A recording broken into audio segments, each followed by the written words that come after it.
continue holding out, no matter how natural the hand looks, unless you can show this hand to be completely empty, they're always going to have the suspicion that the coin is there. However, there are techniques in magic that would give the impression that the hand is completely empty. That way you can show both hands, and at a moment's notice, you can reproduce the coin to continue on with your routine. This is an example of something called hand washing. We're going to go over a couple of techniques. Let's start off with Michael Lamar's Wipe to Clean. To begin, you'll start off with a coin in classic palm in your dominant hand. This is after you perform the vanish, essentially. You're going to display the free hand, palm up, and you're going to wipe down with the fingertips so that the hands are held in a perpendicular position to one another and rub down towards the fingertips. Now what's going to happen is the hands are going to turn over this way. As this happens, you're going to slide these fingertips towards the coin. They're going to cover the coin as you turn the hand palm over. So let's go over that once more. So you're here, you wipe down. As you turn this hand palm up, that's when the coin is concealed. So that's the timing. So from here to here, but from underneath, once again, you wave, you cover, you turn. So now you're in this position.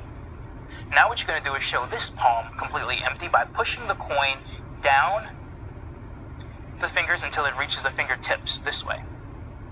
So once more, it's in classic palm position. You simply push the coin down with the fingertips until it reaches the fingertips of the other hand.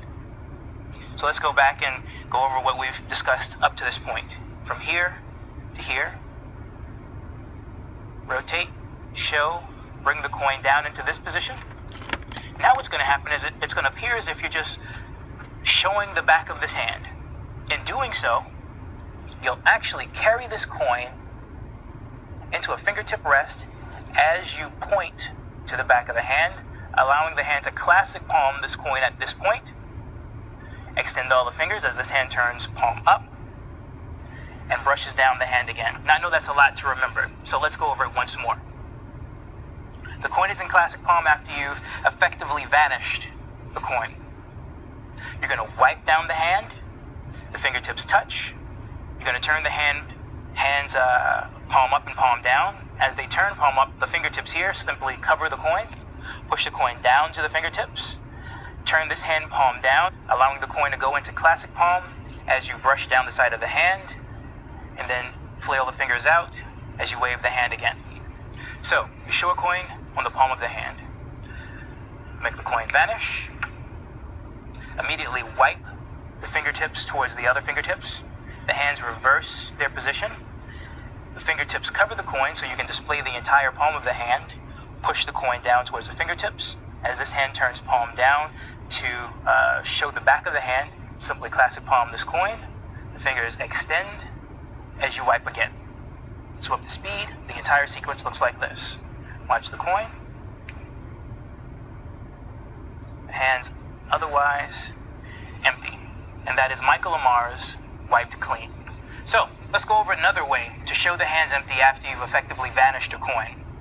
Another way you can do this is to make the coin vanish and then show both hands empty like that.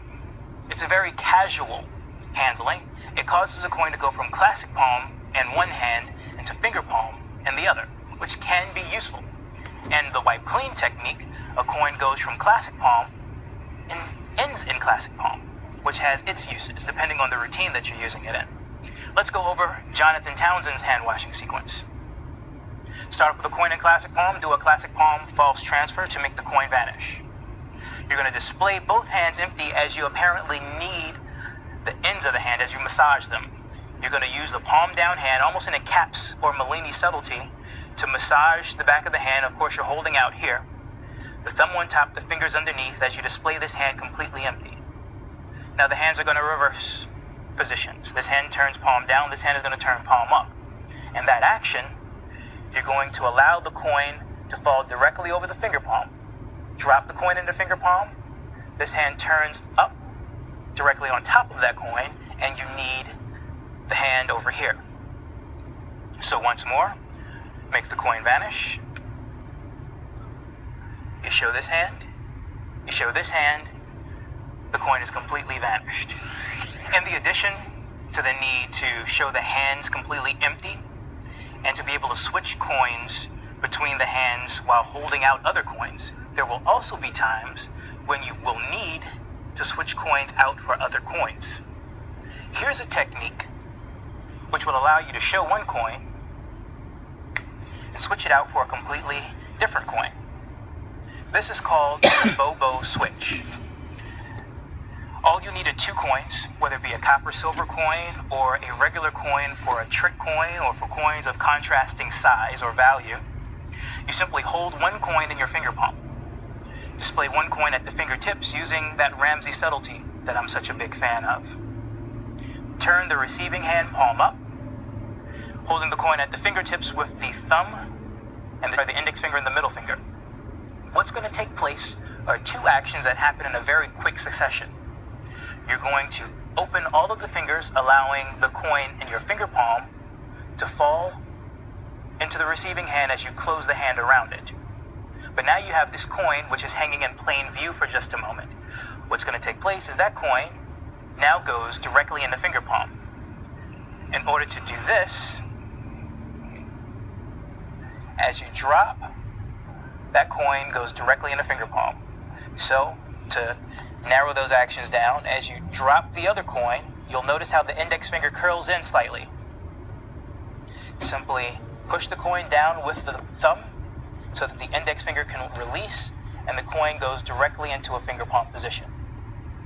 Now, when you couple the action of showing a coin, tossing it, keep in mind that even though 2 actions are taking place simultaneously, people will focus on the more prominent action. In other words, the larger motion covers the smaller motion. So if you display a coin at the fingertips, they see a coin fall, even though this coin is still in frame for just a second, the larger action of this coin falling is the predominant one. So you use that to your advantage, create some mystery, create the magic. Now again, you don't have to use this as a change the way I'm using it here. You can simply use it to change this coin out for a coin that looks exactly like it, but it's a trick coin. Let's say like a cigarette through quarter or a flipper coin or something like that that you need to switch into play covertly. This is what it would look like if I did it for real people.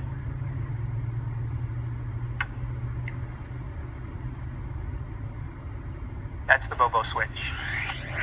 So now that we've talked about the Bobo switch, I want to let you know that I'm a fan of the Bobo switch. However, I feel as if the action of flailing these fingers out with this index finger looks a little suspicious.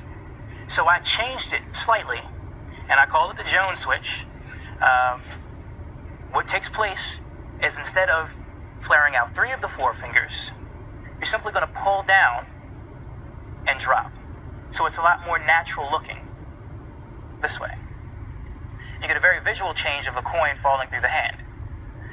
That way you can display a coin at the fingertips.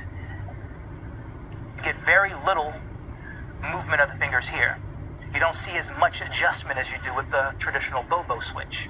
So you hold it this way, drop. The coin is simply hidden from view. It isn't even in finger palm yet, it's just out of view. So let's go over that again. 1 coin in finger palm, 1 coin at the fingertips. You want to hold the coin a little bit higher, covering a little bit more of the coin than you traditionally would. The reason for that is when you begin pulling down, you need a little bit more leverage on that coin. So you get your grip up a little higher, and what will take place is as you drop this coin down, you simply pull down. That way there's not any adjustment. If you were actually dropping this coin onto the palm of the hand, notice how there's not much motion. You're just showing the coin and you drop. Show the coin, you drop. You get a very visual change. But again, the same visual switch can be used covertly. As you place the item down, let's say these are 2 silver coins, one's gimmicked, one isn't. You show the coin, you place it down, you've effectively switched the coin in and out of play. That is the Jones switch. This is the explanation for the Benzeas friction part.